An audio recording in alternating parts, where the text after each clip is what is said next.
and good day sa inyong lahat. Nandito ako ngayon sa gym.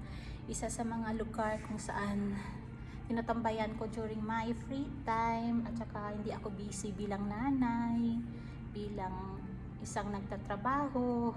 Dito ako before or after work. Sinisikap ko na mapunta ako dito sa gym na to. Actually, nagsistart ako mag-gym many years ago na. Medyo naglaylo dahil nung, 'di ba? Lahat naman yata naglaylo nung nagka-pandemic, nagka-pandemya ba? So, mostly nasa bahay lang.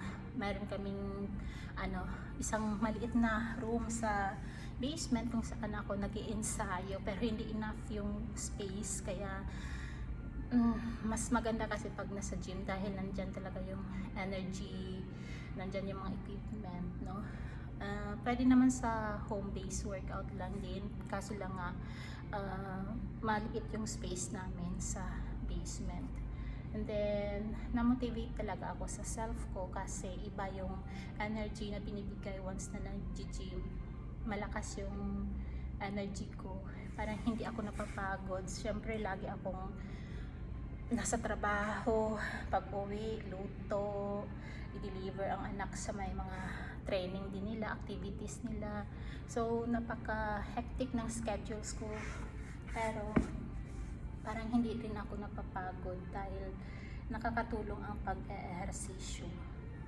So, yan ang kwento ng pag-ehersisyo. May lakas tayo. Dati hindi ko magbuhat-buhat yung 10 kilo, ngayon parang tinatapon-tapon na lang. Like this one, ito 10 kilo to, diba? Dati hindi ko maiangat tong 10 kilo, ngayon parang wala na. So may lakas talaga tayo hanggang napunta na tayo dito sa ito naman 22. Tapos ang pinakamalaking dumbbell dito is 30.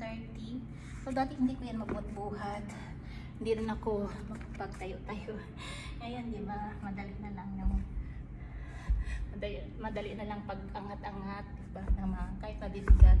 At saka ang maganda pag nag-ehersisyo tayo, kailangan alam din natin yung technique para hindi tayo masira ang ating mga bones. So dapat alam din natin yan. So dapat meron tayong alam, kasi ako nag-umpisa ako, mayroon talaga kami instructor na tinuruan kami hanggang na pinitawan na pwede na kaming bitawan na mag-isa na lang, o di kaya magpunta ka sa kasi may grupo na nag-ehersisyo dito, depende yan sa mga oras nila. So ako, dahil mayroon din akong sariling oras, kaya kung kailan ako free, mayroon naman akong susi para pumasok anytime.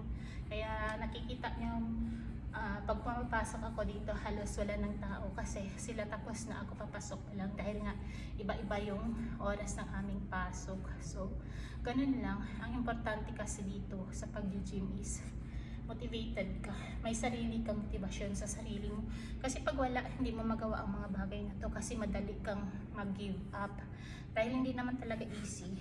Kailangan mo talaga ang motivation.